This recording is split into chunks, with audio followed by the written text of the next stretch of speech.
In the late 19th century, the world of physics stood on a shining pedestal of confidence. It was an era when scientists believed they had almost reached the ultimate truth about the universe. The laws of Newton described motion and gravity with perfect precision. Maxwell's equations had unveiled the beauty of electromagnetism, weaving light, electricity, and magnetism into one magnificent framework. From the movement of planets to the behavior of gases, everything appeared to follow logical, deterministic laws. The world seemed like a grand mechanical clock, perfectly wound and entirely predictable. Many physicists even claimed that nothing fundamental remained to be discovered. They thought the future of physics would be about refining details, not uncovering revolutions. Yet beneath this golden surface, a small crack had begun to form, an unexplained anomaly that would challenge the very foundation of classical physics. That anomaly was known as blackbody radiation. A blackbody, in the language of science, is an idealized object that absorbs all the light and heat that fall upon it without reflecting anything back. When such a body is heated, it glows, emitting radiation depending on its temperature. The color of that glow changes as the temperature rises, from dull red to orange, then to brilliant white and even blue at extremely high temperatures. This behavior was familiar to anyone who had seen metal heated in a forge or the coils of an electric stove turning red. Scientists sought to understand precisely how energy was emitted at different wavelengths as temperature increased. It seemed like a simple problem at first, something that mathematics and the known laws of electromagnetism could easily handle. But when they began to measure the radiation more carefully, something strange appeared. The classical theories could not explain the results. The equations predicted that at short wavelengths, an object would emit an infinite amount of energy, an absurd conclusion known later as the ultraviolet catastrophe. Nature clearly did not behave that way. The data from experiments were clear, yet no existing theory could match them. At that time, many great scientists were struggling with this puzzle. Lord Rayleigh and Sir James Jeans tried to apply the laws of classical physics to explain the spectrum of blackbody radiation. Their calculations worked well at low frequencies, but completely broke down at high ones. On the other hand, Wilhelm Wien proposed a law that fit the high-frequency end, but failed at the lower. The scientific world found itself trapped between these two partial solutions. It was as if nature had hidden a secret inside that glow, a secret that mocked the certainty of 19th-century science.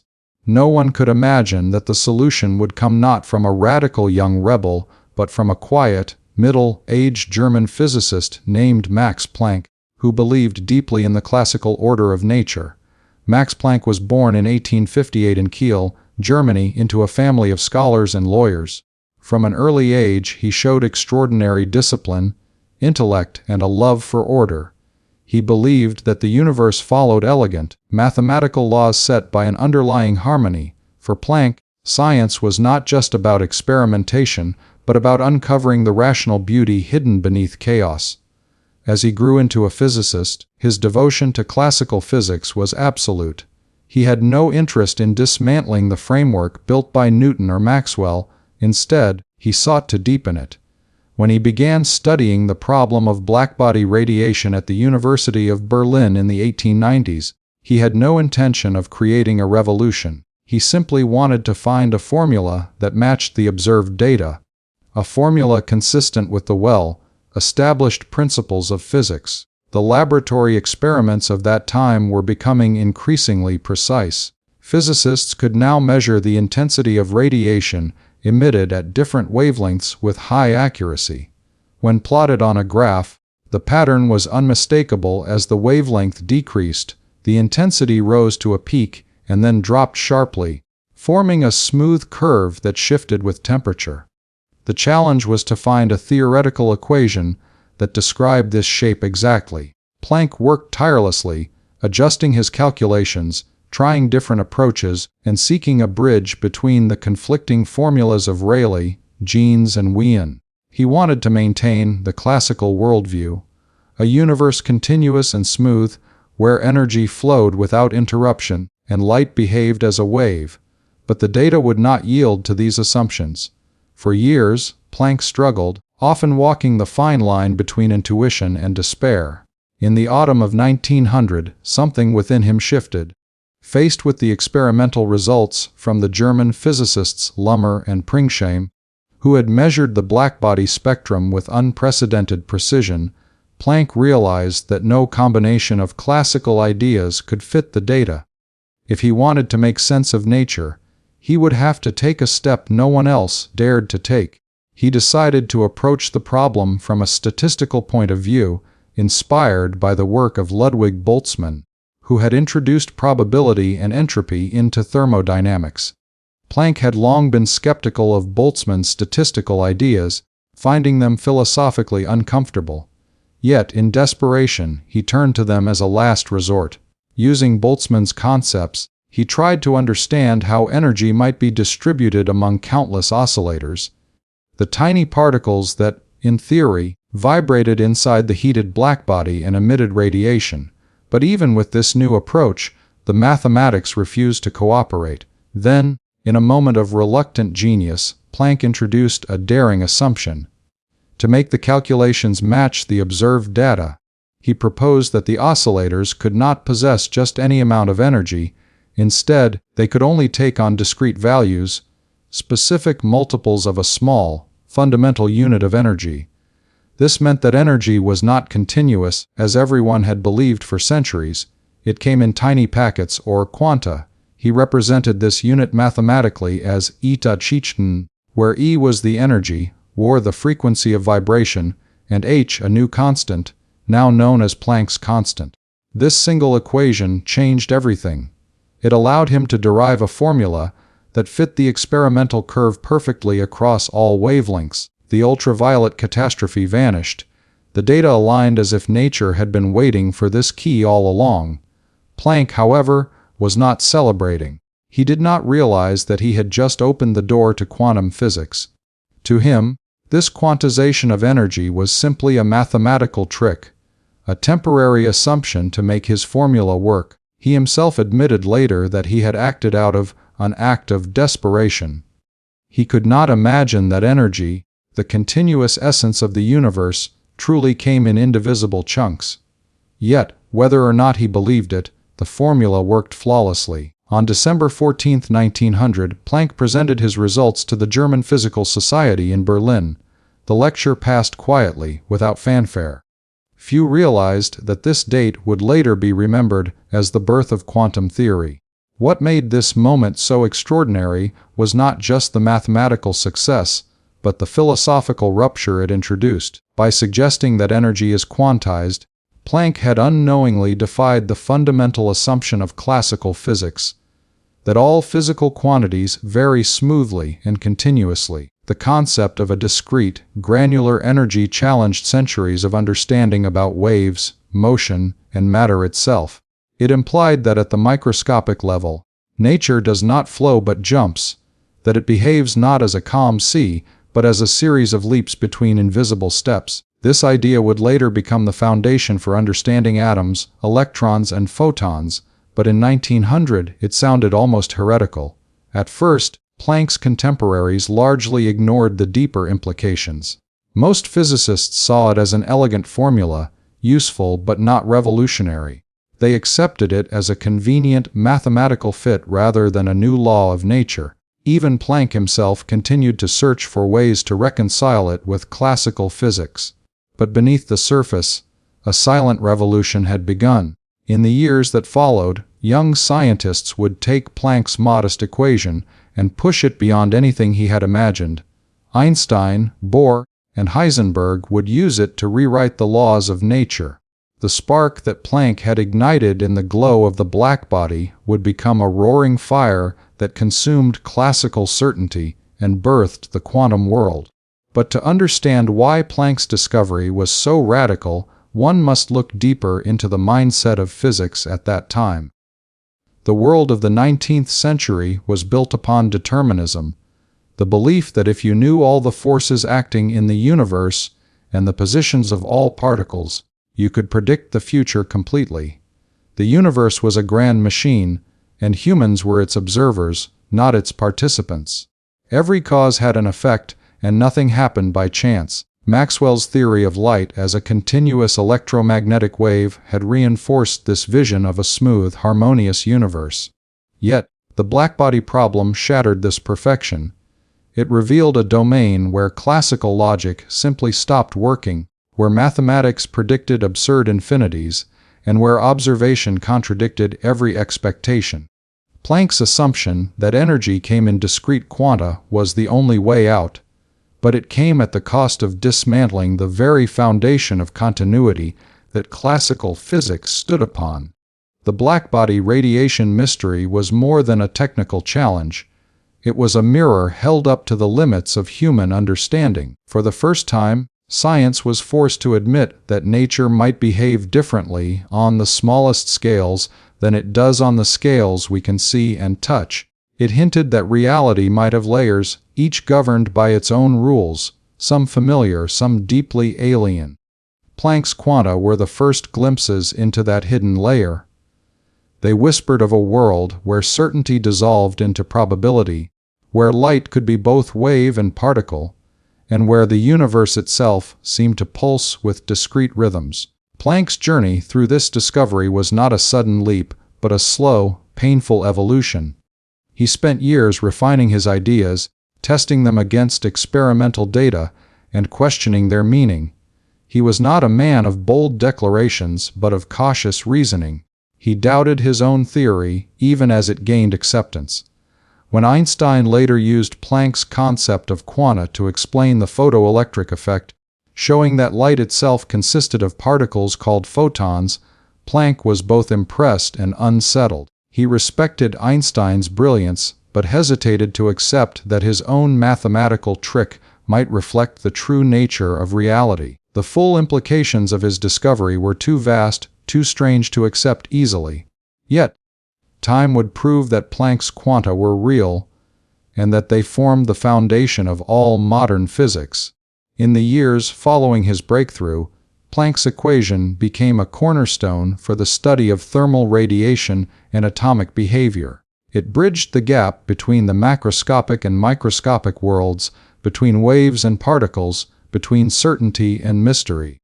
It provided a mathematical language for describing the energy exchanges that govern everything from the glow of stars to the functioning of electronic devices. The tiny constant he introduced, h, became one of the most important numbers in science, appearing in countless equations that describe the fabric of the universe. But beyond equations and data, there was something poetic about Planck's journey. It showed that great revolutions in science often begin not with bold predictions, but with quiet persistence. With a man trying to make sense of something small and stubborn that refuses to fit into the expected mold.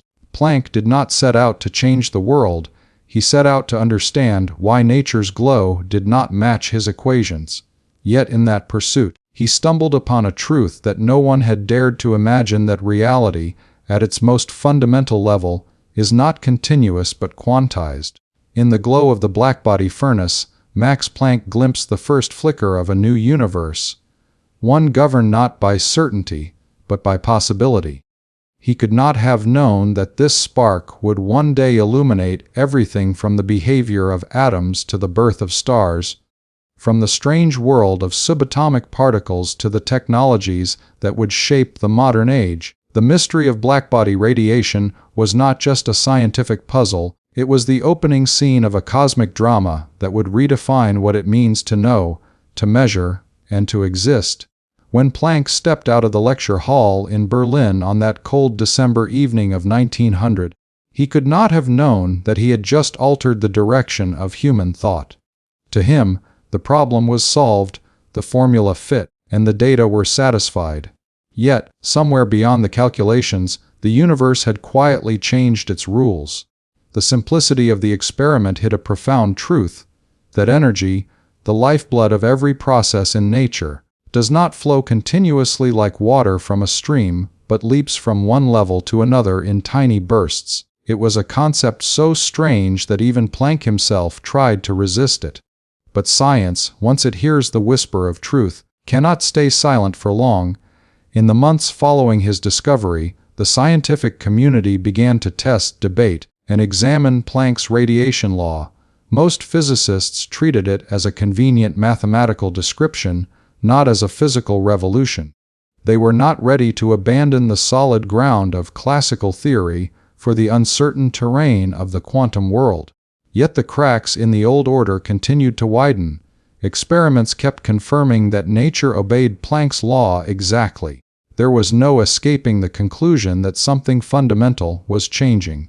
And soon, one young physicist would take Planck's idea and reveal its deeper meaning, a meaning even Planck had not fully grasped. That young physicist was Albert Einstein. In 1905, Einstein published a paper on the photoelectric effect, a phenomenon in which light striking a metal surface ejects electrons. Classical physics said that light, as a wave, should transfer energy continuously to those electrons.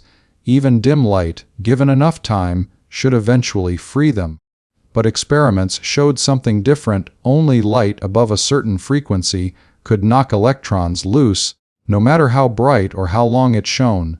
The explanation defied the wave theory. Einstein turned to Planck's idea and proposed that light itself is made of individual energy quanta, photons.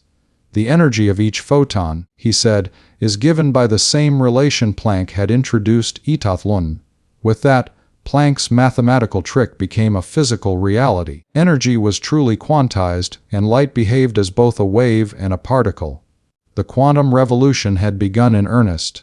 Planck, ever the cautious scholar, was unsettled. He admired Einstein's genius, but could not yet accept that his own equation implied such a radical truth. He had wanted to preserve classical continuity, not destroy it. But the evidence kept mounting. The Blackbody mystery that had seemed so narrow now expanded to touch every corner of physics. It was as though Planck had opened a door and light had flooded through, revealing a new landscape where the old laws no longer ruled. The world had changed, and the spark that had begun with the glow of a heated metal now illuminated the invisible structure of reality itself. To understand the full magnitude of this change, one must imagine how deeply the classical worldview was woven into the human mind. For centuries, scientists believed that nature could be understood completely through cause and effect, through equations that linked motion, force, and energy in smooth continuity. The idea that energy could come only in lumps was an assault on reason itself. It suggested a universe that was not entirely predictable, not entirely smooth, one that operated by rules that seemed probabilistic, almost whimsical at its most fundamental level. Yet, as history has often shown, the truth of nature cares little for human comfort. The Blackbody problem had forced physics to look beyond appearances and accept that the fabric of reality was woven from discrete threads. Planck's discovery also transformed the meaning of a constant. Before him, physical constants such as the speed of light or the gravitational constant were seen merely as conversion factors, numbers that linked different quantities. Planck's constant, h, was different. It was not a conversion, it was a boundary. It marked the frontier between the classical world of continuity and the quantum world of discreteness. It told scientists that there is a smallest meaningful unit of action, a graininess to existence itself. Beyond that scale, the old laws dissolve, and a new language is required, the language of quanta. This realization would later lead to Planck units, the natural measures of time, length, and mass defined by fundamental constants. They hinted at an ultimate scale where space and time themselves might become quantized. Thus, from the humble glow of a Blackbody furnace, humanity had gained a key to the deepest structure of the cosmos. But the path from discovery to understanding was neither simple nor swift. For years, Planck continued to work on refining his law, exploring its implications, and seeking harmony between the quantum and classical realms. He remained convinced that beneath the strange mathematics, there must be a deeper, continuous order waiting to be revealed. He was a man of reason in an age about to be transformed by uncertainty. His colleagues respected his brilliance but often saw him as conservative, even old-fashioned. Yet it was precisely his devotion to logical rigor that had led him to his breakthrough. He had not chased novelty. He had obeyed the evidence, wherever it led. As the 20th century unfolded, the legacy of that evidence began to spread. Niels Bohr used Planck's quantum concept to construct his model of the atom, explaining why electrons orbit at specific energy levels rather than collapsing into the nucleus. Louis de Broglie extended it to matter itself, proposing that particles could behave like waves. Werner Heisenberg and Erwin Schrödinger built the mathematical frameworks of quantum mechanics, turning Planck's simple constant into the foundation of a new science. What had begun as an attempt to explain a furnace's glow now defined the behavior of every particle in the universe. The blackbody radiation problem was no longer a curiosity, it was the seed from which modern physics had grown. Yet, for all its success, the quantum world remained deeply counterintuitive. The classical mind rebelled against it. How could energy be both continuous and discrete? How could particles exist in superpositions, both here and there until measured? These questions echo even today, more than a century later. And at the center of them all stands Planck's reluctant idea, the quanta that refuse to be ignored. They are the rhythm of existence, the pulse of the universe, the invisible music beneath every atom and photon. Planck had not only solved a problem, he had revealed that reality itself has a texture. Looking back, it is almost poetic how this revolution began, not with the grand explosions of stars or the mysteries of distant galaxies, but with the simple observation of heat and light. The furnaces of Berlin laboratories became the birthplace of modern physics. In the faint glow of heated metal, Planck had found the signature of the cosmos. It was as if the universe had chosen an ordinary experiment to whisper its most extraordinary secret. And through that whisper, humanity learned that even the most familiar phenomena, warmth, color, light, hold within them the keys to the deepest truths. The story of Planck's blackbody radiation also reveals something timeless about the nature of discovery. Great transformations often emerge not from grand ambitions but from humble persistence. Planck did not seek to overturn the laws of physics. He sought only to reconcile them with experiment, to repair a minor flaw in the edifice of science. But in that act of repair, he touched the foundation, and the whole structure shifted.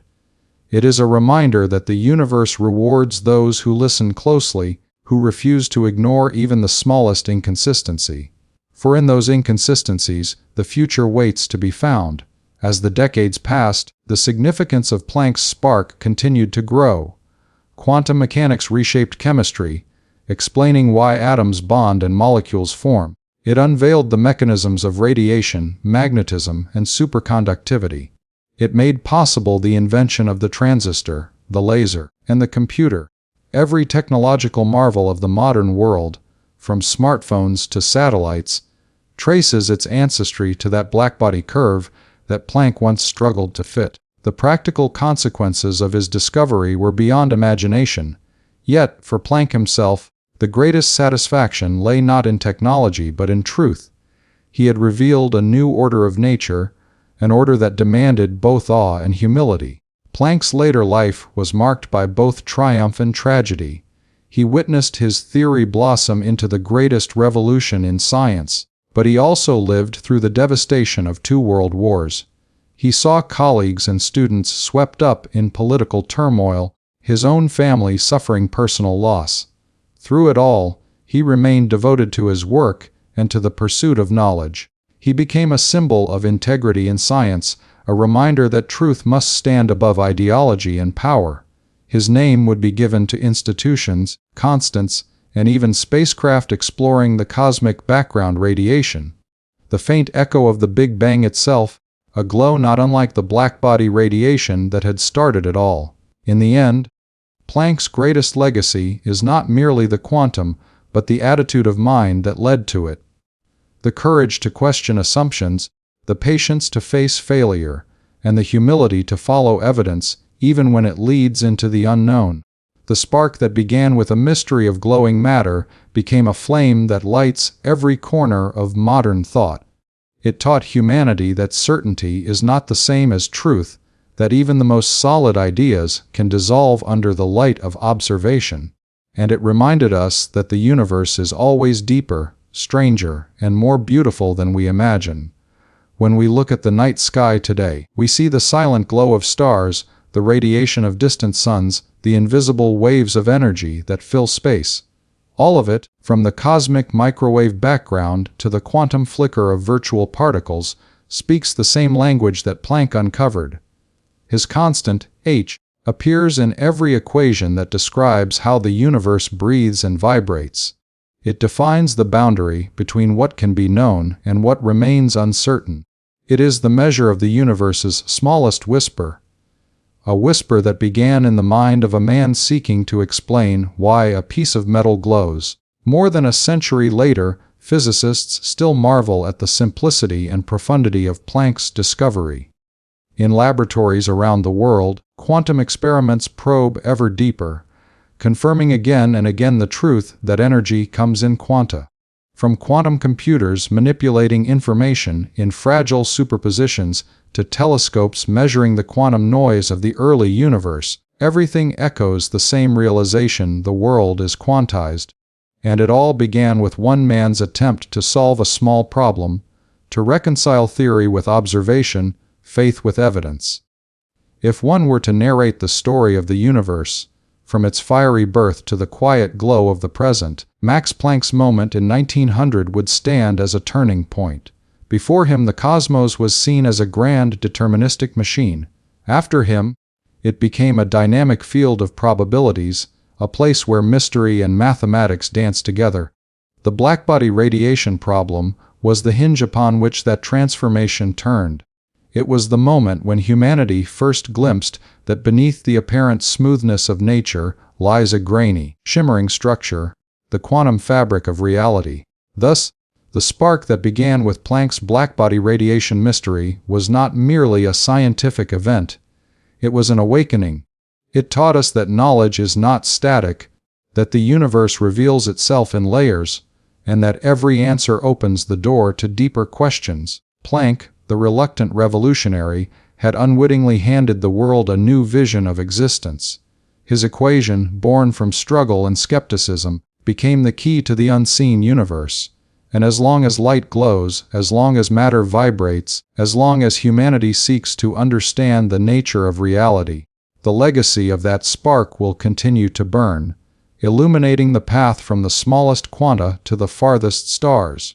At the dawn of the 20th century, science stood on the edge of transformation, though few could see it coming. The grand theories of Newton and Maxwell had built a picture of a mechanical universe, smooth, continuous, and predictable in every sense. The equations of motion and electromagnetism described everything from the orbit of planets to the shimmering of light, leaving little room for mystery. Physicists believed that with enough precision, they could predict the behavior of any system in the cosmos. But beneath this elegant surface, something invisible was stirring, a new truth that would rewrite the laws of nature itself. This truth began quietly, not with a thunderclap of discovery, but with the faint, glowing light of a heated blackbody and the mind of one man determined to make sense of it. That man was Max Planck, and from his struggle emerged the birth of quantum theory. By 1900, Planck had already proposed the radical idea that energy is emitted and absorbed in discrete packets, or quanta. His equation matched the experimental data perfectly, explaining the spectrum of blackbody radiation where classical physics had failed. But at the time, Planck himself regarded this quantization as a mathematical trick, a desperate maneuver to save the theory, not a statement about reality. He could not yet imagine that nature itself was quantized. In his eyes, energy still flowed smoothly, the quanta were a convenient fiction. Yet this fiction would soon become the foundation of modern physics. The turning point came when others began to explore the consequences of Planck's idea. Among them was Albert Einstein, who, in 1905, took the notion of quanta far more seriously than Planck himself ever had. Einstein proposed that light, rather than being a continuous wave, could behave as if it were made of discrete particles, photons. He used this concept to explain the photoelectric effect, a phenomenon that had puzzled scientists for years. When light shines on certain metals, electrons are ejected, but only if the light exceeds a specific frequency threshold.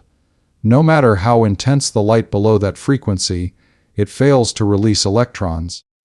Einstein realized that this could only make sense if light's energy came in quanta, each with energy proportional to its frequency. If a photon's energy was too low, no electron could be freed. For the first time, Planck's constant appeared not just as a mathematical artifact, but as a measure of something real. The smallest indivisible unit of energy. This was the true birth of quantum theory. Planck himself was hesitant to accept Einstein's interpretation. The idea that light, the most continuous and wave-like of all phenomena, could consist of particles seemed too radical. It contradicted centuries of understanding. But Einstein's explanation worked. It matched experiment after experiment, and gradually the community of physicists began to realize that the world they had known was changing. Energy was not smooth but quantized. The universe was not a continuous melody, but a symphony of discrete notes. Something fundamental had shifted in human perception, though it would take decades for its full implications to unfold. This new picture of reality did not emerge all at once. It developed through a series of profound struggles. Scientists found themselves torn between two worlds. The familiar classical world, where motion was continuous and predictable, and the emerging quantum world, where behavior came in leaps, governed by probability rather than certainty. The birth of quantum theory was not the sudden creation of a single idea, but the gradual realization that the old laws could no longer explain the new evidence. At every turn, the universe seemed to whisper that its secrets lay not in continuity, but in granularity.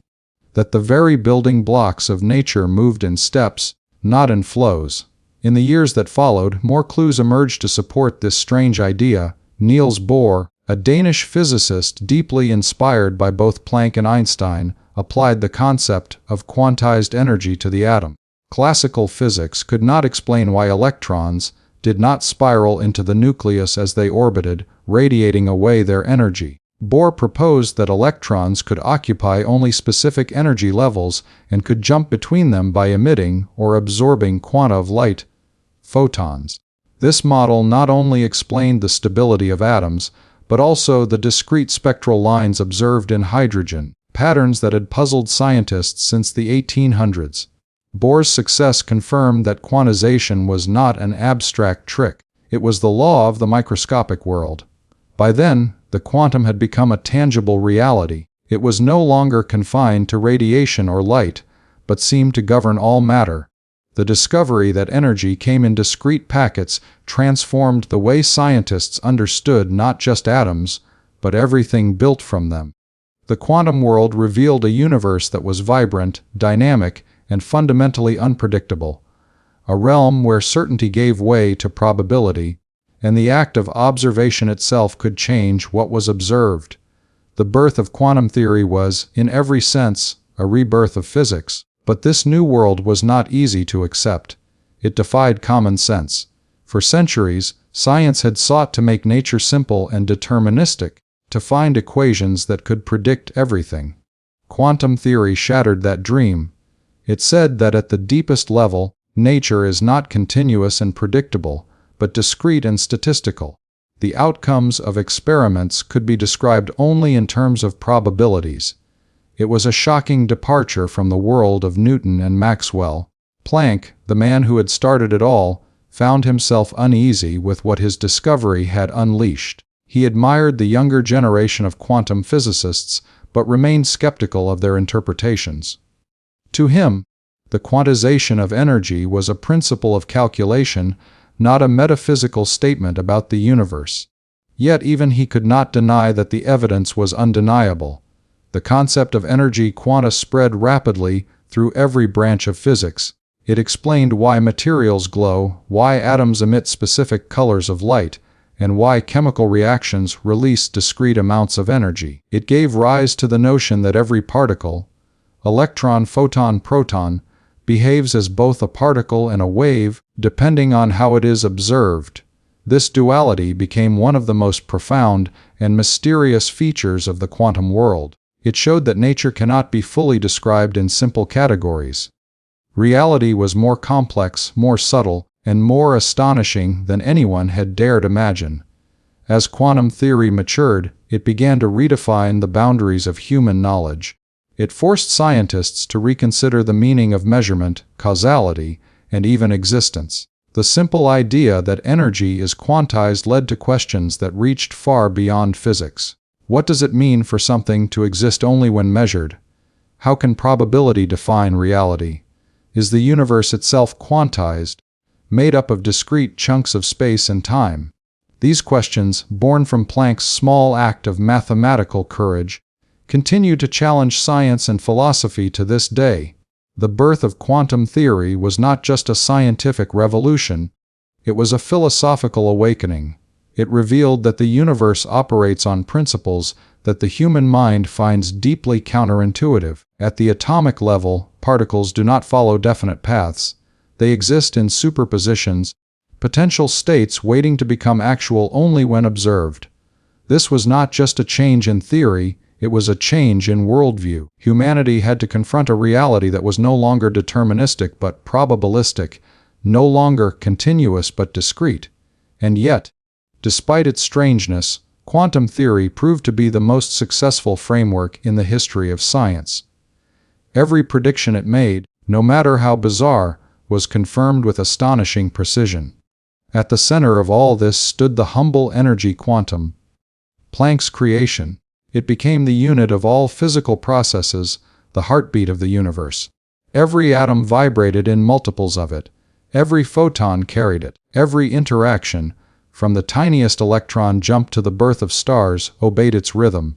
The universe itself, once thought to be an unbroken continuum, was revealed as a cosmic tapestry woven from these invisible threads. The concept of energy quanta became the bridge between matter and light, between waves and particles, between certainty and possibility.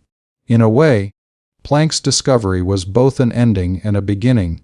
It marked the end of classical physics, the end of certainty, the end of the idea that nature could be fully predicted. But it also marked the beginning of something far greater. A new vision of the universe, alive with motion, fluctuation, and mystery.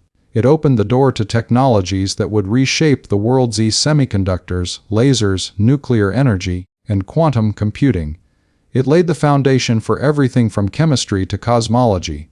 All of it emerged from one small, improbable step: the realization that energy comes in quanta. Even in the early years of the 20th century, few could grasp the magnitude of what had been born. For most of his life, Planck remained modest about his discovery. He once remarked that, "Our new scientific truth does not triumph by convincing its opponents, but because its opponents eventually die." He knew that revolutions in science do not happen overnight. They unfold as generations learn to see the world differently. The birth of quantum theory was not an event but a process, a slow dawning of understanding that the universe is deeper and more mysterious than the human mind can easily comprehend. As the world marched toward the future, quantum theory continued to evolve. By the 1920s, the work of Heisenberg, Schrödinger, and Dirac gave it a full mathematical framework, turning Planck's and Einstein's insights into a complete description of the microscopic world. But beneath every equation and every experiment lay the same core idea: the quantization of energy. It was the seed that had grown into the most fertile field in all of science. The concept of quanta became the universal key, unlocking mysteries that stretched from the smallest particles to the vast structure of the cosmos. What makes this story so extraordinary is how quietly it began. There was no announcement, no lightning strike, no explosion of discovery. The birth of quantum theory started with one man, a stubborn problem, and a simple question: how does light behave when it glows from a hot object? From that question came the realization that the universe behaves not as a smooth, mechanical machine, but as a quantum system, governed by probabilities and governed by the constant h, Planck's constant, the fingerprint of the quantum world. It is difficult today to imagine a time before this understanding, when scientists believed energy could vary smoothly, when the atom was thought to be indivisible and predictable. The quantum world has since become the foundation of all modern physics, explaining everything from the stability of matter to the radiation of stars. Yet the path from Planck's hesitant proposal to the fully formed theory was long, filled with confusion, doubt, and wonder. And at every step, one truth remained constant: energy, the essence of existence, is not continuous but quantized.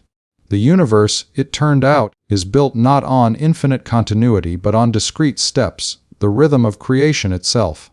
That rhythm, first heard in the equations of a man trying to solve a problem about glowing light, would echo across time and space, reshaping every aspect of science and philosophy. The concept of energy quanta was more than a discovery, it was a revelation, a glimpse into the hidden structure of reality, a language spoken by the cosmos, and the spark that would guide humanity into the quantum age. When Max Planck first introduced the constant that would one day bear his name, he could not have imagined that it would become one of the most sacred numbers in science. That small symbol, h, would come to define the scale at which the universe switches from the continuous to the discrete, the threshold between the classical and the quantum. At first, it was nothing more than a mathematical convenience, a tool to fit experimental curves to the data of blackbody radiation. Yet hidden inside it was a truth about nature that had been waiting to be uncovered for centuries. Every photon of light, every vibration of an atom, every flicker of energy in the cosmos carried this constant in its heartbeat. It was as if Planck had stumbled upon the code that the universe had been using all along. The story of how Planck's idea matured into a full-fledged theory is one of intellectual struggle and quiet revolution. In the early years of the 20th century, most physicists viewed his quantization as an odd curiosity, a temporary patch that would later be explained away by a deeper classical theory. Even Planck himself believed that once the mathematics of matter and radiation were better understood, the need for discrete quanta would vanish. Yet the evidence kept pointing in the opposite direction.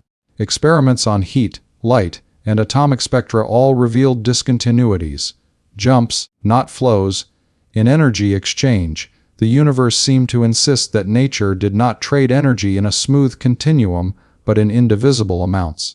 These findings began to accumulate like small cracks in a dam, and before long, the flood of a new reality burst through. The Blackbody problem, which had once seemed a minor technical issue, became the seed of a new worldview. It demonstrated that the energy distribution of radiation depended not on a continuous curve, but on quantized emission and absorption. The ultraviolet catastrophe predicted by classical physics, the absurd prediction that an ideal blackbody would emit infinite energy at short wavelengths, vanished the moment Planck introduced his formula. The mathematics suddenly fit the real world with uncanny precision. It was as though the equations themselves were whispering, "This is how the universe truly works." Still, the implications were so unsettling that even the discoverer hesitated to accept them. Planck's contemporaries struggled to make sense of the strange new landscape he had uncovered.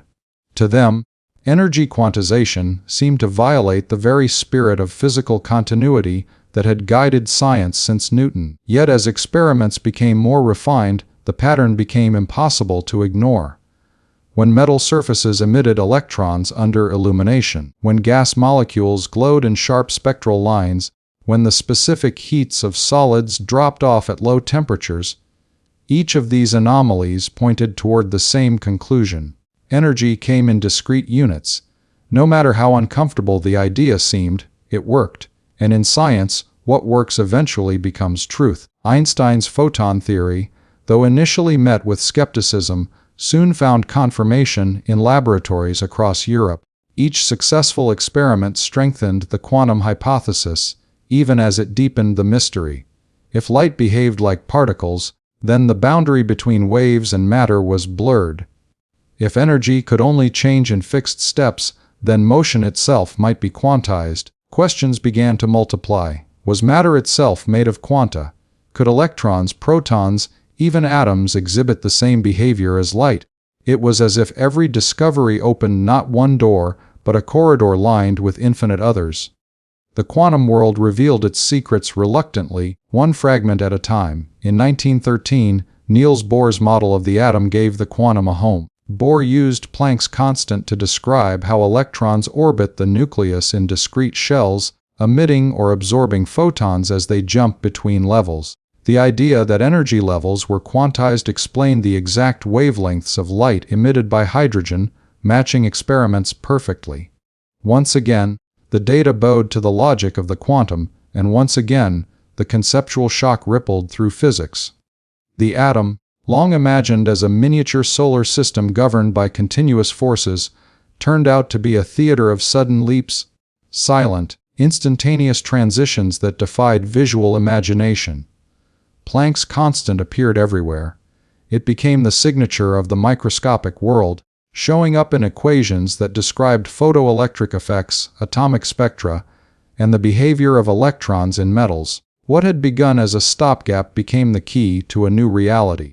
The quantum of action, as Planck called it, determined not only how energy was exchanged, but how nature itself behaved at its most fundamental level.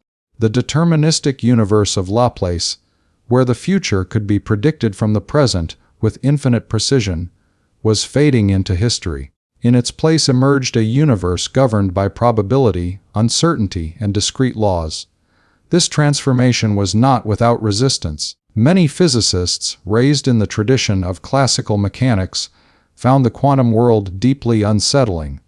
It seemed to contradict intuition, to suggest that nature played dice with the universe.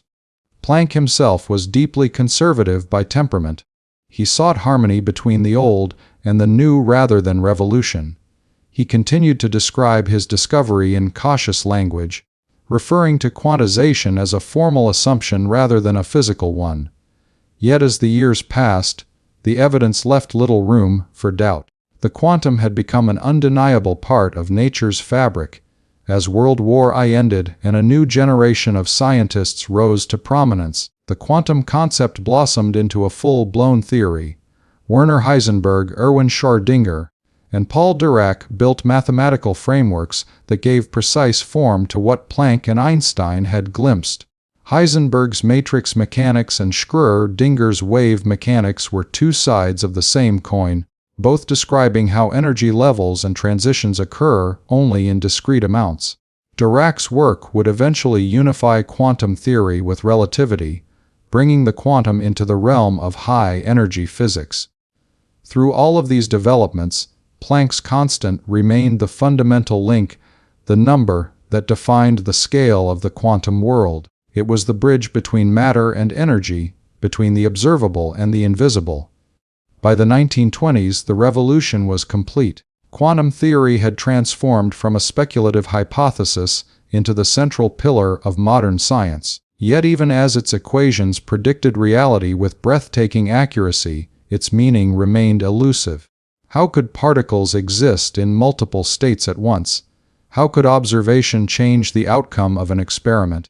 These were not just mathematical puzzles but philosophical shocks. The concept of energy quanta had opened a door into a universe where reality itself seemed to depend on perception. The implications of this shift were staggering. Every process in nature, from the glow of a candle flame to the fusion of stars, followed quantum laws. Even the empty vacuum of space teemed with virtual particles, flickering in and out of existence in obedience to the rules Planck had uncovered. The quantum had become not just a property of light or matter, but the language of creation itself. It dictated the structure of atoms, the chemistry of life, and the energy that powered the cosmos. Without it, there would be no stars, no molecules, no existence as we know it. For Planck, this realization brought both pride and unease. He was a deeply philosophical man steeped in the traditions of German idealism. To him, the laws of nature were expressions of a deeper order, perhaps even a divine rationality. The quantum, with its inherent discontinuities and uncertainties, seemed at odds with that vision. Yet he accepted it with humility, recognizing that science must follow where evidence leads. "I was compelled to assume," he wrote, "that the energy could only be emitted in certain definite quantities." In those simple words lay the acknowledgement that the universe was more mysterious than even its discoverer could fully accept. As the 20th century unfolded, the consequences of Planck's insight began to reshape human civilization. Quantum mechanics became the foundation for technologies that defined the modern world. The transistor, the laser, the microchip, the atomic clock all trace their origins to the concept of quantized energy. Every computer, smartphone, and satellite is, in a sense, a monument to the discovery that energy comes in packets. Even the field of cosmology, which seeks to understand the birth and fate of the universe, relies on quantum principles to describe the earliest moments after the Big Bang. Planck's constant, once a mysterious number in a formula, became the key that unlocked the cosmic story. The beauty of quantum theory lies not only in its accuracy but in its paradoxes. It tells us that particles can tunnel through barriers, that empty space is never truly empty, that reality exists in superpositions until observed. Each of these ideas challenges the boundaries of common sense, yet each has been confirmed by experiment. The concept of energy quanta remains at the heart of all of them, defining the scale of the smallest actions and the limits of what can be known. It is the grain of the universe, the rhythm to which everything dances. Today, physicists continue to explore the implications of Planck's discovery in realms he could never have imagined. Quantum field theory extends the idea of quanta to every force of nature, describing particles as excitations of underlying fields. Quantum information theory seeks to harness the peculiarities of superposition and entanglement to build computers that can perform calculations beyond the reach of classical machines. Even gravity, the last great frontier, is being re-examined through the lens of quantization, with researchers searching for a quantum theory of spacetime itself. In all of these pursuits, the spirit of Planck's idea lives on: the recognition that the universe, at its deepest level, comes in quanta. What began as a problem of glowing matter has become the central story of existence. The birth of quantum theory was not just a milestone in physics, it was a turning point in human thought. It taught us that certainty is an illusion, that reality is layered, and that truth can hide in the smallest details. It reminded us that great discoveries often arise from stubborn questions and unexpected answers. Planck's willingness to challenge the assumptions of his age transformed not only science, but the way humanity understands itself in the cosmos. In retrospect, the significance of Planck's insight seems almost inevitable, as if history were always moving toward it. Yet it required extraordinary courage to suggest that energy, something so fundamental, might not be continuous. It required imagination to see beyond the equations and glimpse a universe built from quanta. The birth of quantum theory was as much an act of faith as of reason, an acknowledgement that the human mind could grasp truths that defy intuition. It was the beginning of a new relationship between knowledge and mystery, between mathematics and the metaphysical.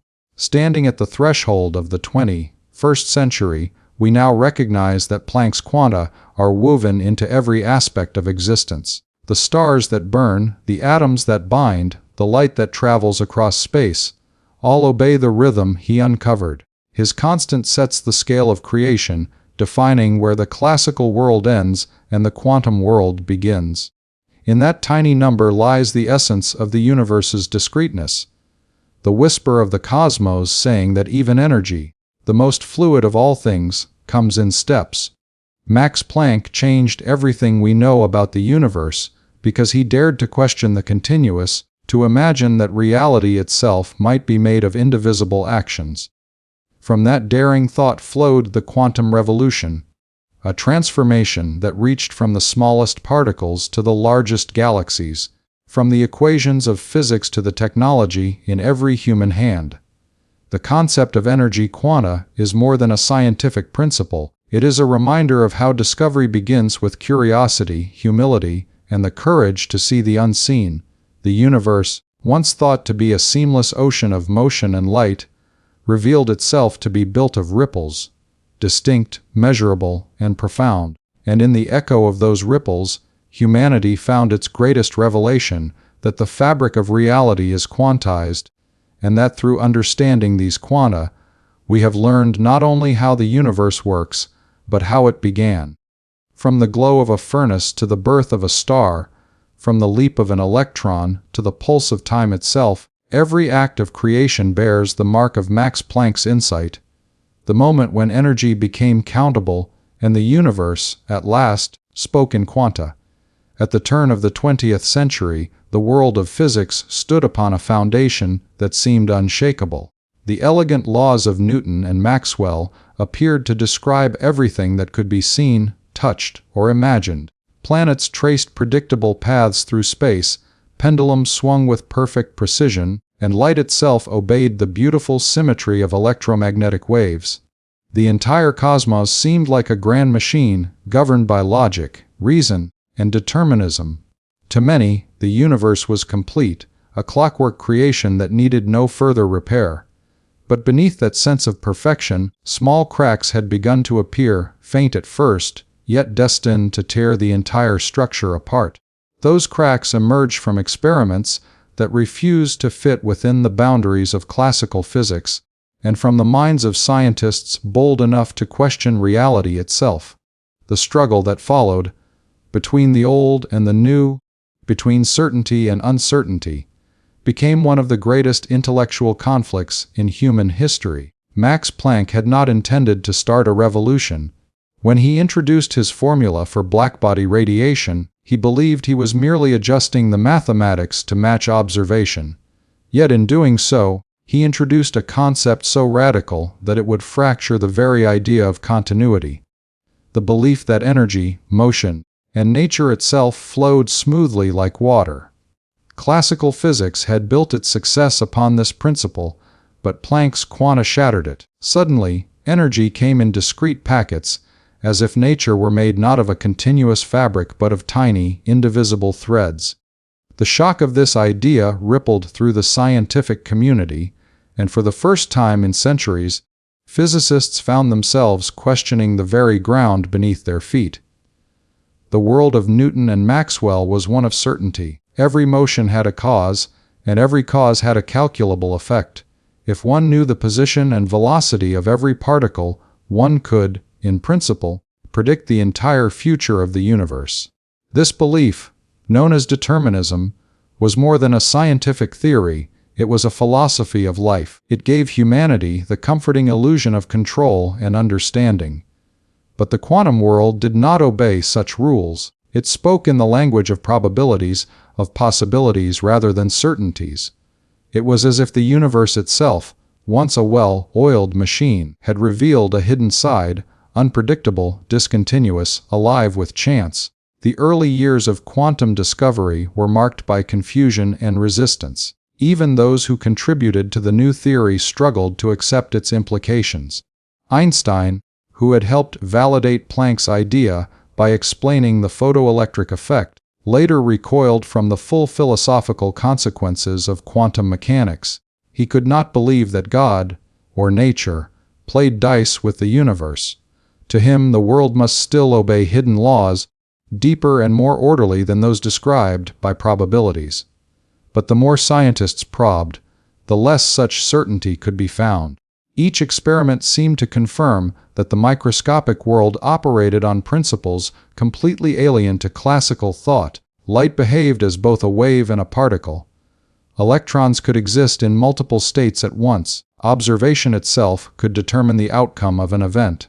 The neat, mechanical universe of the 19th century was dissolving into something far more mysterious. This conflict between the old and new was not simply about equations or experiments, it was about the nature of reality. Classical physics had given humanity the power to understand and control the physical world.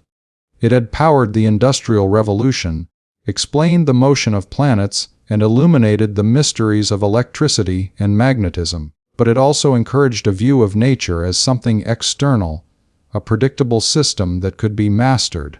Quantum physics, by contrast, suggested that the observer and the observed were intertwined, that knowledge itself altered the very thing being measured. This was a profound philosophical break, a shift in the relationship between humanity and the cosmos. In laboratories across Europe, this tension played out in the clash of ideas. Niels Bohr's atomic model incorporated quantum principles, yet still relied on classical orbits. Heisenberg rejected the very idea of visualizing an electron's path, proposing instead a matrix-based mathematics that dealt only with measurable quantities. Schrödinger, disturbed by this abstract approach, developed wave mechanics, imagining particles as smeared out waves of probability. The two men's theories seemed incompatible at first, waves versus matrices, intuition versus abstraction, yet both worked perfectly. Eventually, they were shown to be mathematically equivalent. The universe appeared to mock the human desire for simplicity, offering multiple contradictory descriptions that were somehow both true. To the older generation of physicists, this new world was incomprehensible. The quantum theory violated their deepest intuitions about nature. How could an electron be both a wave and a particle? How could it exist in a state of uncertainty until measured? How could energy come in discontinuous steps, as though nature itself operated on a cosmic digital code? For centuries, the goal of science had been to remove mystery, to make the universe transparent to human reason. Now, that very reason was confronted by a reality that refused to be fully known. Max Planck himself found this conflict painful. Though he was the father of quantization, he remained loyal to the classical ideals of harmony and determinism. He saw the quanta as an approximation, not a final truth. Yet the younger physicists who followed him, Bohr, Heisenberg, and Dirac, were more willing to embrace the strangeness. They saw in the quantum world not chaos, but a new kind of order, one that could only be expressed through probability. In their hands, the quantum theory became a language for describing the unpredictable, a mathematics of nature's hidden rhythms. And though it clashed with common sense, it worked with astonishing precision. The conflict between classical and quantum physics was not merely theoretical, it was a battle between two ways of seeing the universe, one ruled by certainty, the other by possibility. As the 1920s unfolded, the rift grew deeper. Einstein, Bohr, and their contemporaries engaged in fierce debates about the meaning of the quantum. Einstein argued for hidden variables, unseen factors that would restore determinism to the universe. Bohr countered that such certainty was impossible, that the very act of observation defined reality. These were not dry academic arguments, but passionate philosophical struggles, shaping the future of science itself. The classical worldview, with its smooth continuity, was being replaced by a quantum one that accepted discontinuity and doubt as fundamental features of existence. For the first time, scientists were forced to admit that the universe might not always be understandable in human terms. This conflict also exposed a deeper truth about human knowledge, that every theory, no matter how elegant, is an approximation of nature, not nature itself. The classical world was not wrong, it was limited. Its laws still worked for everyday objects and large scales, where the effects of quantization were too small to notice. But beneath that calm surface lay a deeper structure, a graininess to reality that only became visible when one looked closely enough. The transition from classical to quantum was therefore not the destruction of the old, but its transcendence. It was the realization that the classical world is merely a shadow of a richer, more complex quantum universe. The conflict also changed the way physicists thought about observation. In the classical picture, the observer was separate from the observed.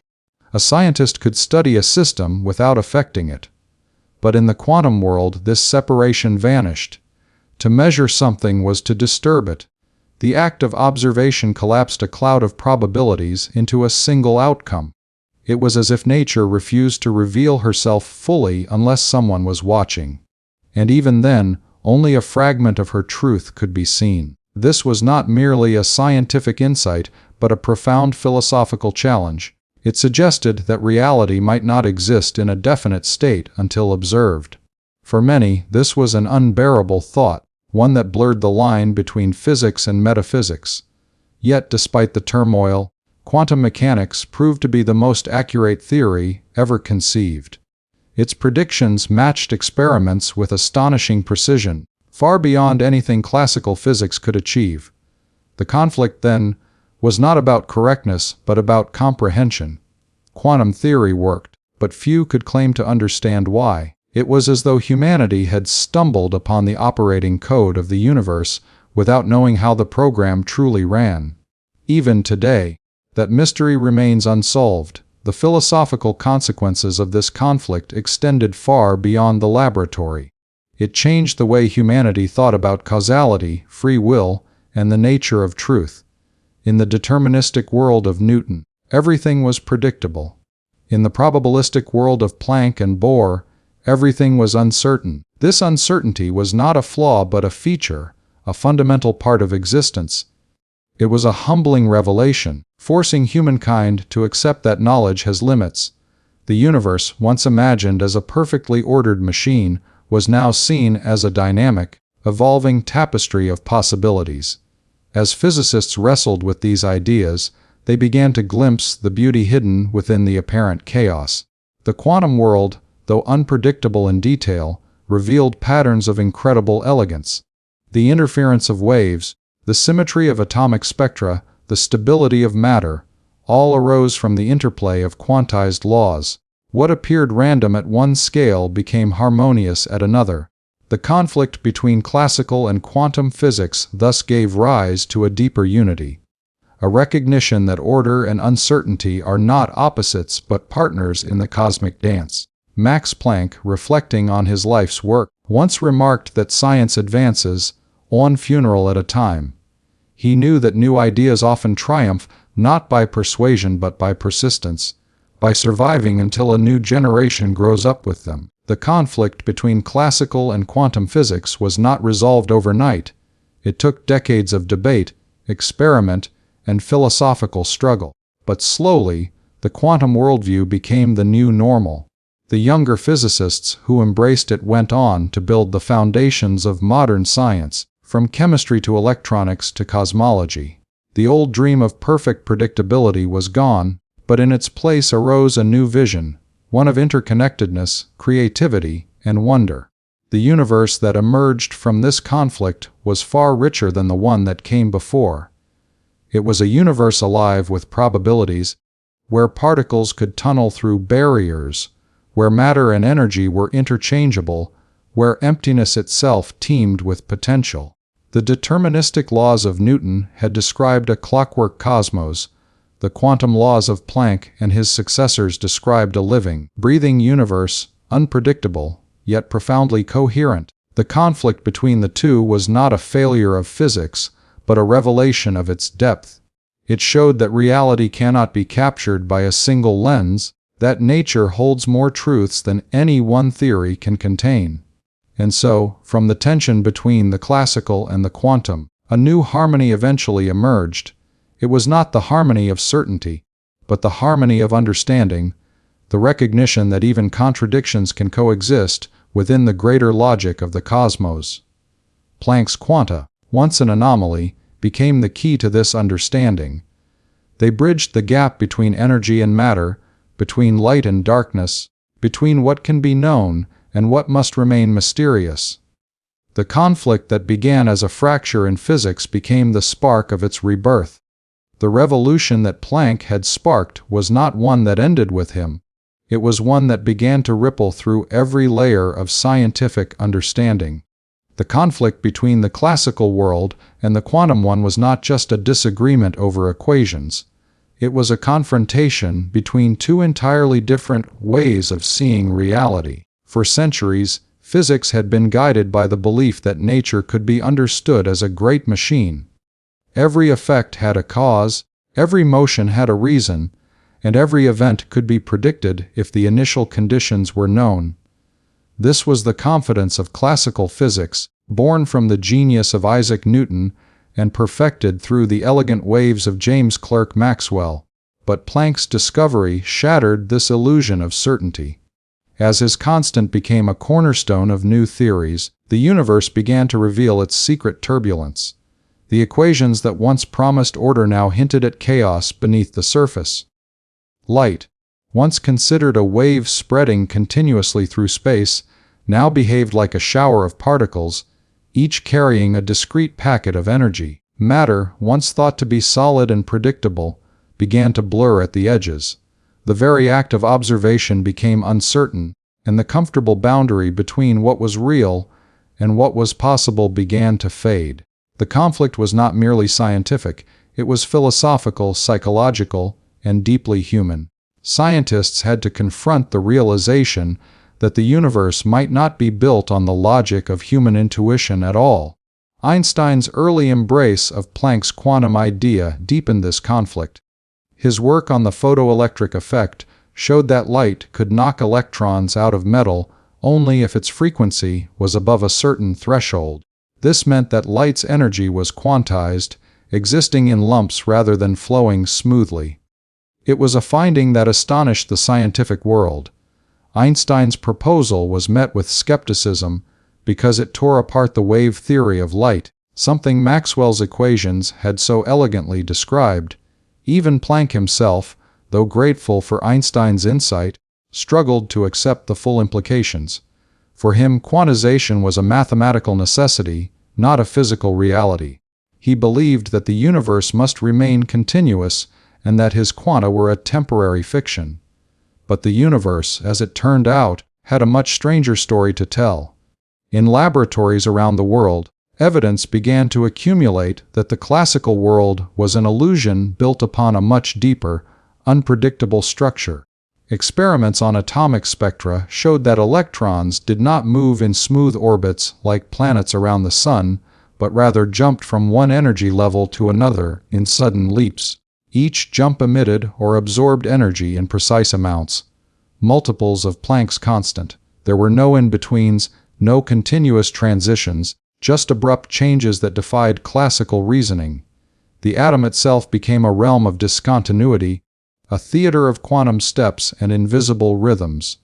The smallest constituents of nature danced to a music that classical instruments could not hear. By the 1910s, the scientific community was divided. On one side stood the guardians of classical physics, armed with determinism, reason, and centuries of success. On the other stood a small band of explorers who sensed that the future belonged to the quantum. Niels Bohr was one of these visionaries. His atomic model, inspired by Planck's quantization, introduced the idea that electrons could only occupy specific orbits, and that light was emitted or absorbed when they leapt between these levels.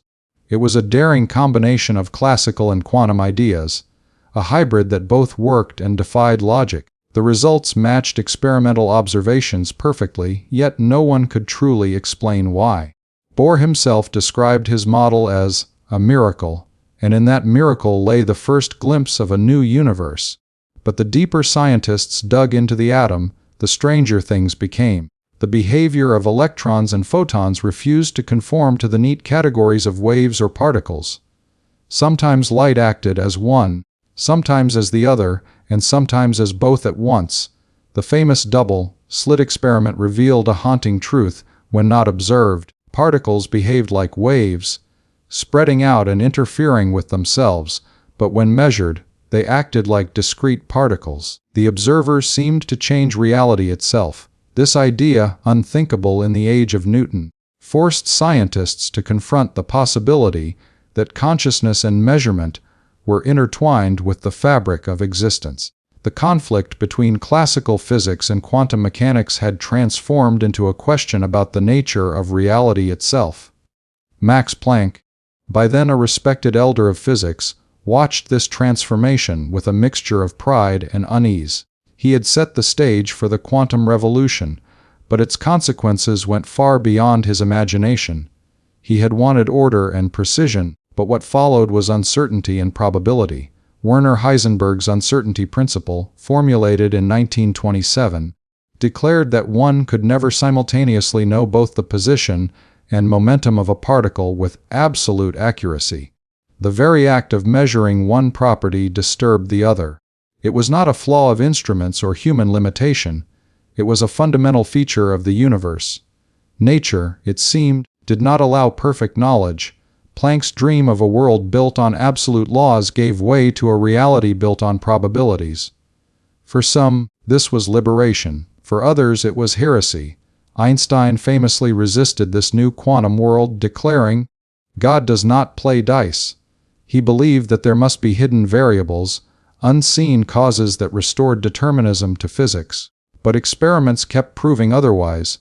The quantum world was not just unpredictable, it was inherently probabilistic. The universe played dice, and those dice rolled in ways no human intuition could predict. The old vision of physics as a mirror of certainty was gone. In its place stood a new science, one that embraced ambiguity as a fundamental truth. This clash was not confined to laboratories or equations. It reshaped philosophy, art, and even the human sense of meaning. The notion that the universe was governed by probabilities rather than certainties resonated with the emerging anxieties of the modern age. As the world faced wars, revolutions, and social upheavals, physics mirrored the uncertainty of the times. The comforting order of the Victorian era was gone, replaced by the jittering, fragmented, probabilistic energy of the 20th century. Planck's constant became not just a symbol of physics but of a new worldview, one where stability was replaced by flux and knowledge by curiosity. Despite his cautious nature, Planck recognized that the conflict between classical and quantum physics was not a temporary struggle but a profound transformation. He wrote that, "A new scientific truth does not triumph by convincing its opponents, but because a new generation grows up that is familiar with it." And indeed, a new generation did arise: Heisenberg, Schrödinger, Dirac, and others, who built the mathematical structure of quantum mechanics. Their work reconciled the seemingly contradictory wave and particle pictures into a unified formalism, where probabilities replaced certainties and the act of measurement became central to reality. This was no longer the deterministic universe of Laplace, where the future was written in the equations. It was a universe alive with potential, constantly unfolding, forever uncertain.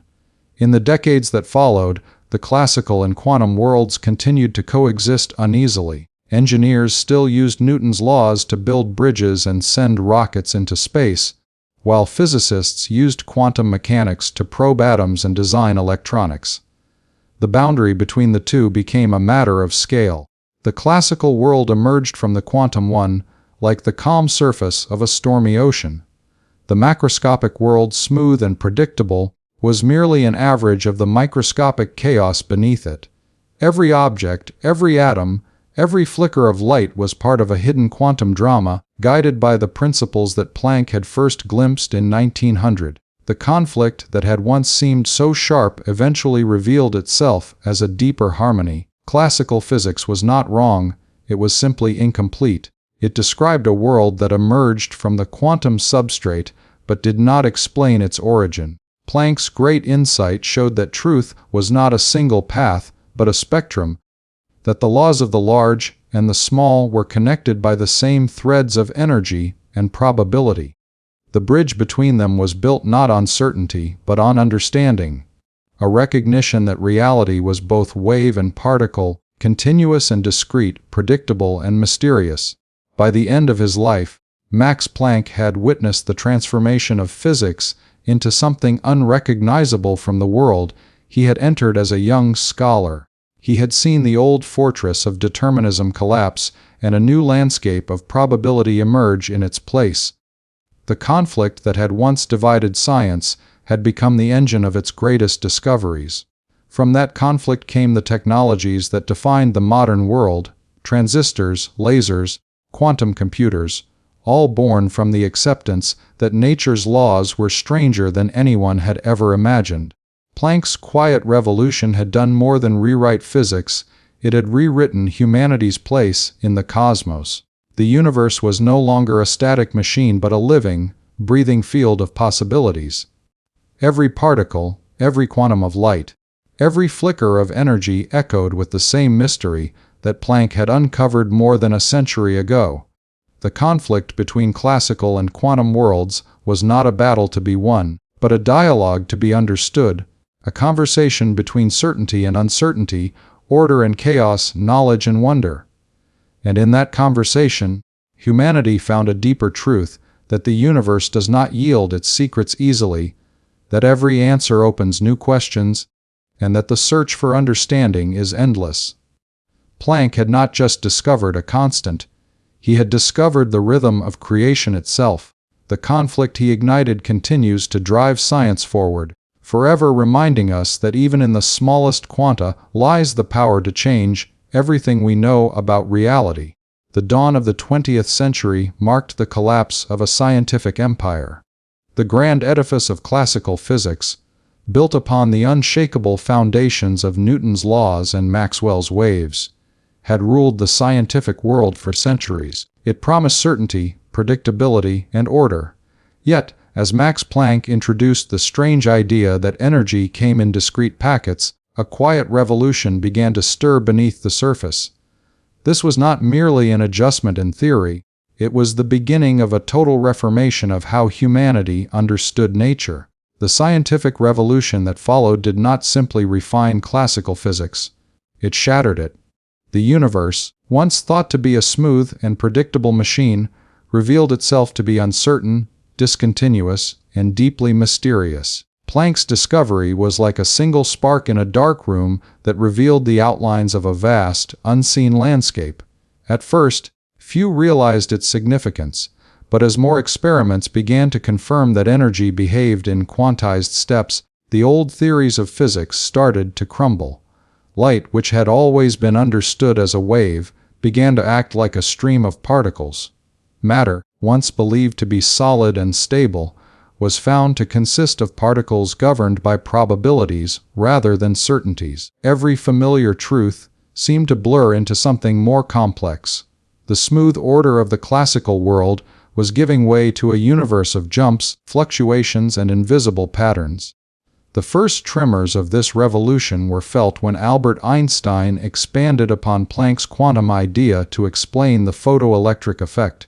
He proposed that light itself was made of quanta, discrete particles called photons. It was a daring claim that turned centuries of theory upside down. If true, it meant that energy, light, and even motion operated by rules that defied the continuous logic of Newtonian mechanics. Soon after, Niels Bohr used quantum ideas to build his model of the atom, showing that electrons could occupy only certain energy levels, emitting light in fixed quantities when they jumped between them. This concept, grounded in Planck's constant, explained the mysterious lines of atomic spectra that classical physics could not. For the first time, the inner architecture of the atom began to make sense. As the implications spread, the scientific community realized they were facing not a correction to old theories, but an entirely new worldview. The laws that had once described the cosmos as a predictable clockwork now seemed fragile, incomplete, and unable to describe the smallest parts of reality. Planck's constant, tiny yet powerful, became the dividing line between two universes, the macroscopic world of everyday experience and the microscopic realm of quantum mechanics. The realization was both thrilling and terrifying. For centuries, scientists had believed that, with enough information, they could predict everything. Quantum theory declared that this was impossible.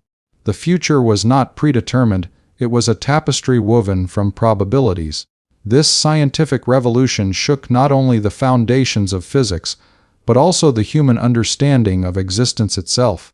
The deterministic certainty that had comforted scientists since Newton's time was replaced by a new kind of truth, one that embraced uncertainty as a fundamental property of the universe. Werner Heisenberg's uncertainty principle made this even clearer. The more precisely we measure one aspect of a particle, the less precisely we can know another. It was not a flaw of observation, it was the nature of reality. The universe was no longer a rigid machine. It was alive with potential, fluctuating between states, and influenced by the very act of observation. Out of this chaos came order of a different kind. The mathematics of quantum mechanics began to emerge, led by Heisenberg, Schrödinger, and Dirac. Their equations described a world where particles could exist in multiple states at once, where probability replaced certainty, and where cause and effect danced to a rhythm beyond classical comprehension.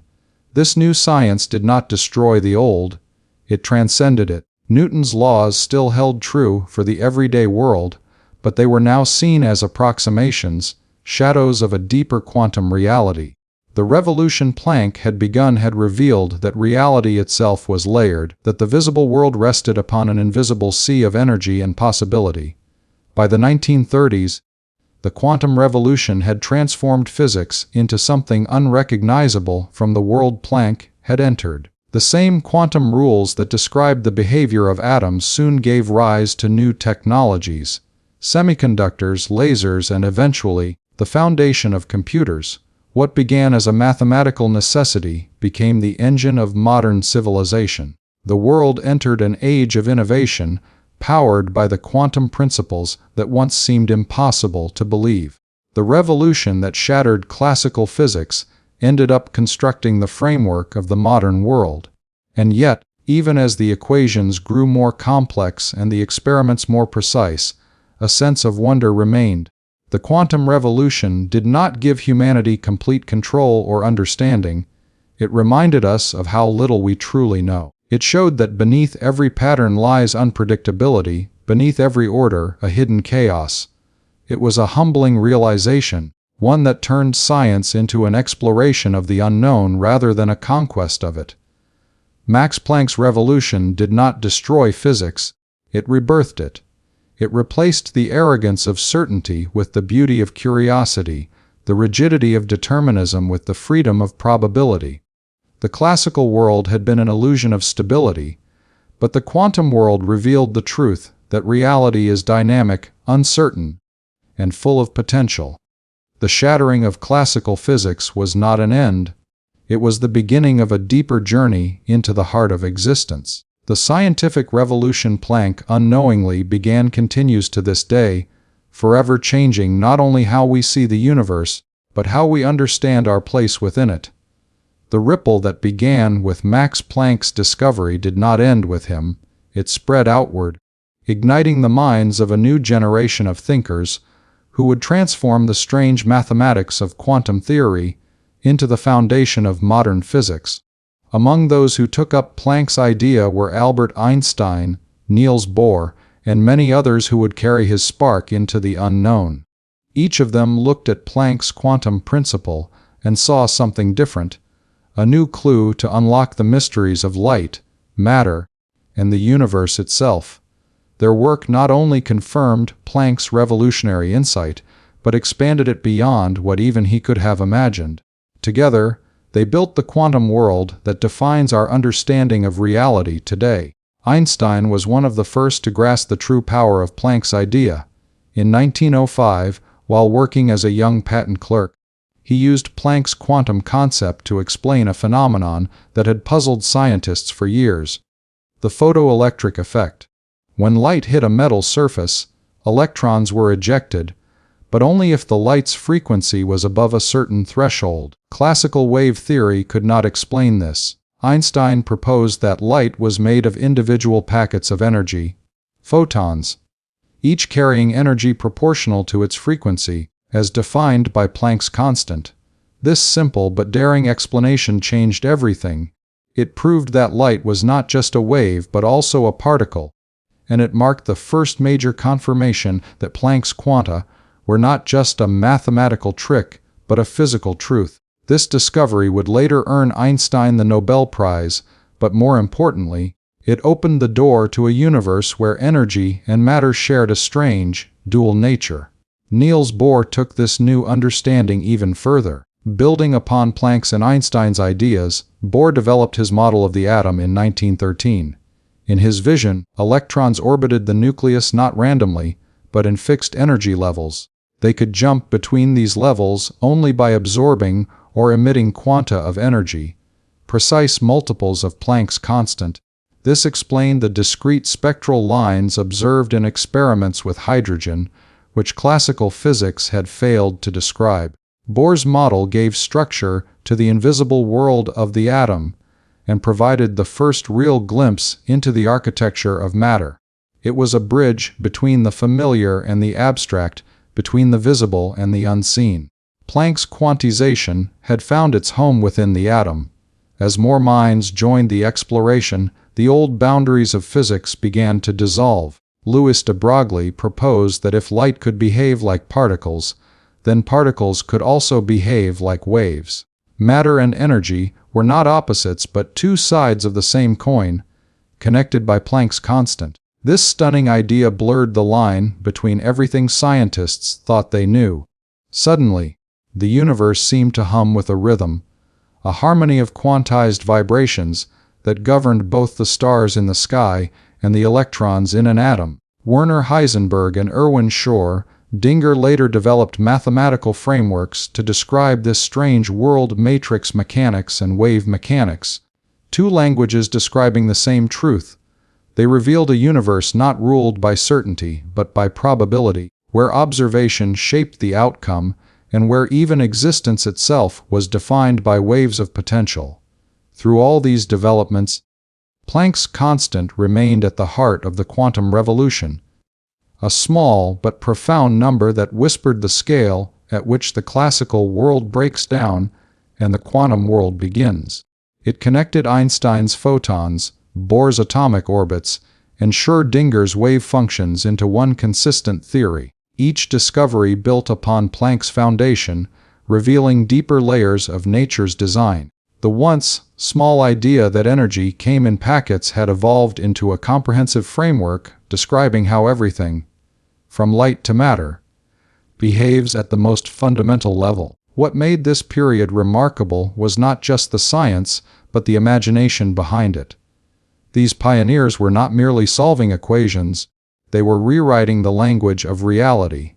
Einstein's light quanta challenged the notion of continuous energy. Bohr's atom showed that stability could arise from quantum jumps. Heisenberg's uncertainty and Schrödinger's waves transformed our understanding of causality. Together, they painted a picture of the universe that was both logical and surreal, structured yet unpredictable. This new quantum world defied human intuition, but explained everything from the glow of stars to the formation of matter itself. Even as the theories grew more complex, the human story remained simple, one of curiosity, collaboration, and the courage to think differently. Planck had been a reluctant revolutionary, but those who followed him were fearless. They embraced the strange, the uncertain, and the paradoxical. They built a new physics not on the foundation of certainty, but on the acceptance of mystery. Their work showed that nature could not be confined to human logic. It had its own logic, deeper and more elegant than anyone had imagined. By the time the quantum era fully took shape in the 1920s, the collaboration and influence between Planck, Einstein, Bohr, Heisenberg, and Schrödinger had transformed science into something unrecognizable from its 19th century origins. The old classical universe of predictable orbits and absolute laws had given way to a shimmering quantum landscape, a world where probabilities ruled and where energy and matter danced in constant transformation. The discoveries that emerged from this period would lead to the technology of the modern world: transistors, lasers, atomic clocks, and computers, all descendants of Planck's first equation. Max Planck may have lit the spark, but it was Einstein, Bohr, and the many others who carried that flame forward, illuminating the path to a new understanding of the cosmos. Their work turned the abstract into the practical, the mysterious into the measurable. In doing so, they changed not only science but the very meaning of reality. The invisible world of quanta, once hidden in mathematical symbols, became the foundation of modern civilization. The influence of Planck's idea had spread across time, transforming the universe from a predictable machine into a living, breathing tapestry of energy, forever reminding humanity that knowledge begins not with certainty, but with the courage to question everything. The story of Max Planck's discovery did not end with theory, it unfolded into every aspect of modern life, shaping the world we live in today. The understanding that energy is quantized, that it moves in discrete packets rather than continuous waves, became the foundation of a technological revolution that redefined what humanity could achieve. From the light we use to the computers we depend on, from the smallest atoms to the vastness of space, the principles of quantum mechanics transformed human existence. What began as a puzzle about glowing metals became the key to unlocking the forces that shaped the universe. Planck's idea, once confined to academic equations, became the engine of progress for the 20th and 21st centuries. It began with light, the most fundamental expression of energy. Planck's quantization showed that light's energy depended on its frequency, and this insight led directly to technologies that harnessed it. The photoelectric effect, which Einstein explained using Planck's quanta, laid the groundwork for solar panels and light sensors. Every time a solar cell converts sunlight into electricity, it follows the same principle that Planck first proposed in 1900. Quantum theory also gave birth to the laser, a device that emits light of a single frequency in perfect synchronization. Lasers became the backbone of modern communication, medicine, and entertainment, from barcode scanners and fiber optics to eye surgery and CD players. The mysterious quanta of light that once defied explanation became tools of precision and progress. The influence of quantum theory reached even deeper into the structure of matter. Understanding how electrons occupy quantized energy levels allowed scientists to manipulate materials in ways never before possible. This gave rise to semiconductors, the foundation of modern electronics. The computer chip, the heart of every smartphone, laptop, and satellite, is a direct descendant of Planck's constant. Quantum mechanics explains how electrons move through a lattice of atoms, allowing engineers to design materials that control electric current with astonishing accuracy. The information age, the era of digital technology, exists because Planck dared to imagine that energy comes in small, countable pieces. Beyond technology, quantum theory reshaped our understanding of chemistry and biology. The way atoms bond to form molecules, how energy flows through cells, and even how photosynthesis converts sunlight into life's fuel all depend on quantum processes. The vibrational modes of molecules, the color of the sky, and the behavior of DNA all can be traced back to quantum principles. Planck's discovery became not just the language of physics, but of nature itself. The same constants that govern the glow of stars also govern the beating of hearts and the structure of life. The invisible rules of the quantum world connect the smallest particles to the largest systems, weaving a continuous thread through all of creation. But the influence of quantum theory did not stop at explaining the natural world. It ventured into the realm of imagination. Scientists began to explore the possibilities of controlling the quantum itself.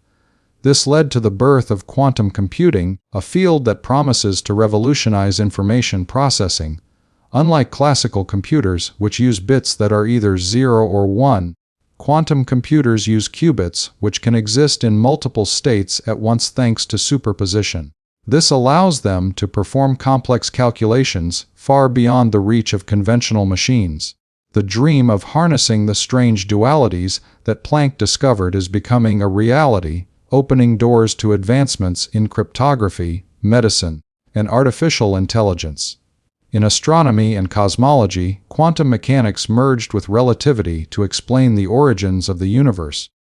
The early moments after the Big Bang, when energy and matter were inseparable, can only be understood through the lens of quantum physics. Even black holes, the most mysterious objects in the cosmos, follow quantum rules. Stephen Hawking's discovery that black holes emit radiation was a direct result of applying Planck's principles to the curved fabric of space-time. Thus, The same quantum constants that describe the flicker of a photon in a laboratory also describe the birth and death of stars. The micro and the macro, the particle and the galaxy, are bound together by Planck's insight into energy's granular nature. Quantum theory also gave humanity new ways to observe and measure the world. The invention of the transistor, the laser, and the atomic clock revolutionized science and industry. Atomic clocks, based on quantum transitions of electrons, now define time itself with extraordinary accuracy. The Global Positioning System, GPS, relies on them to pinpoint locations on Earth within centimeters. The flow of information, the synchronization of technology, and even the rhythm of daily life are tied to the quantum pulse first uncovered by Planck. Every transaction, every message, every signal that travels through a fiber optic cable owes its existence to that discovery. And yet, beyond its technological triumphs, the quantum revolution transformed human thought. It challenged the notion that the universe is a machine governed by fixed rules. It taught us that uncertainty is not ignorance, but a fundamental property of nature. The quantum world is one of probabilities, where outcomes are shaped by observation, and where matter and energy exist in constant motion and transformation. This shift in understanding changed not only physics but philosophy, art, and even spirituality. It invited humanity to embrace mystery, to accept that reality is deeper and more complex than our senses can perceive. From light to atoms, from technology to thought, Planck's legacy continues to define the modern age. Every flickering screen, every digital connection, every exploration of the stars bears his signature.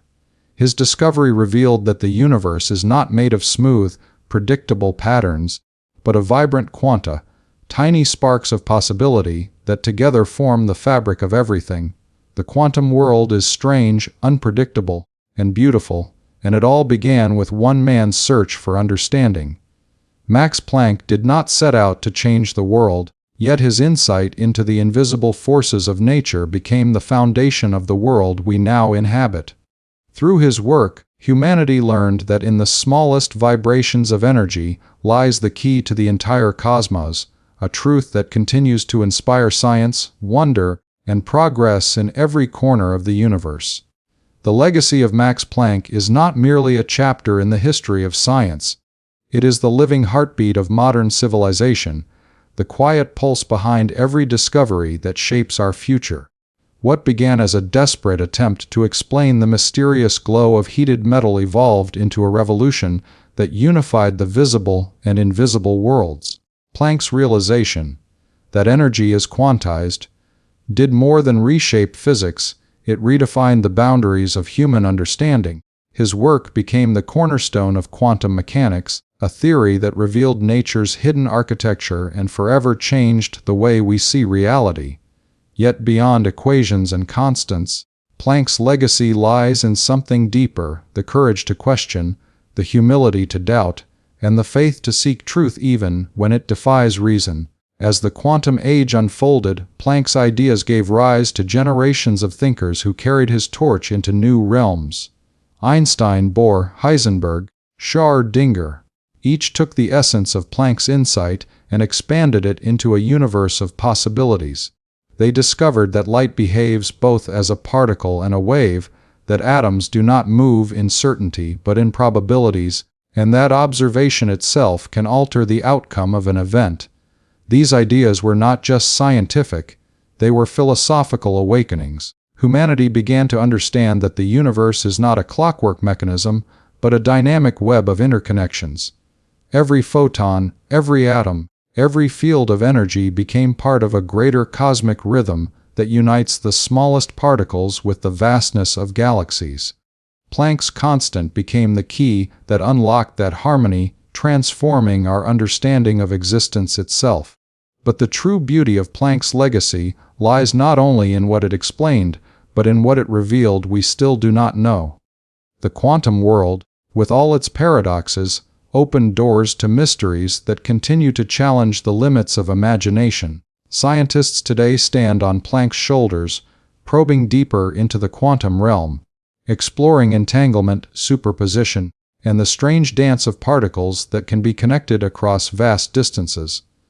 Quantum teleportation, quantum cryptography, and quantum computing all owe their origins to the spark Planck ignited. His discovery showed that knowledge is never complete, that each answer births new questions, and that the pursuit of truth is an endless, evolving journey. Yet, amid his intellectual brilliance, Planck's human story adds a layer of profound meaning to his scientific triumph. He lived through times of turmoil, witnessing the collapse of empires, the ravages of war, and the loss of family. Still, he never lost his faith in reason and in the moral responsibility of science. He believed that truth was sacred, that every discovery carried ethical weight.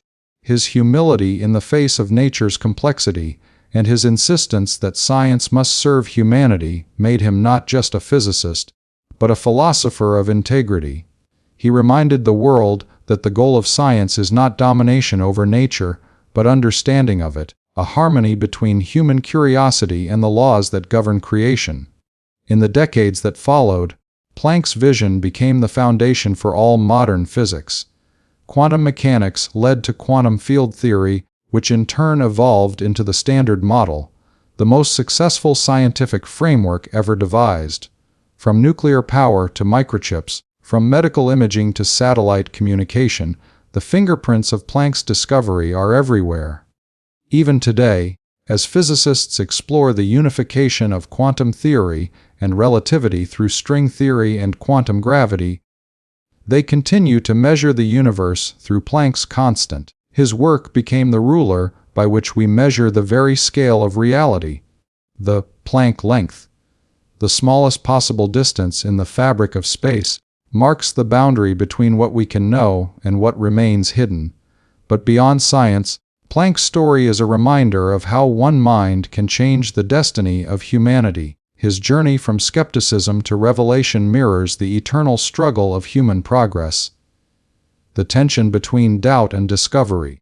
He showed that even the most unshakable truths can evolve, that the universe is not static but alive with mystery. The light he uncovered was not only physical, it was symbolic. The light of understanding, of courage, of curiosity that burns within every mind that seeks to know more. Every laboratory experiment, every scientific breakthrough, every voyage into the unknown carries a trace of Planck's spirit. The belief that knowledge, no matter how abstract, can illuminate the path of civilization. In the grand tapestry of history, Max Planck stands as the quiet architect of modern thought. His equations built bridges between the known and the unknown, between the seen and the unseen. He unified the invisible forces of nature into a coherent vision that forever altered humanity's place in the cosmos. Through his discovery, he taught the world that the smallest things can hold the greatest truths, that in the flicker of a quantum lies the story of the universe itself. His name endures not just in textbooks, but in every beam of light, every pulse of energy, and every whisper of the cosmos that echoes the rhythm of creation. Max Planck gave humanity a new lens through which to view reality, one that continues to inspire wonder, ignite innovation, and remind us that even in the smallest quanta of energy, the universe speaks, in the language of eternity.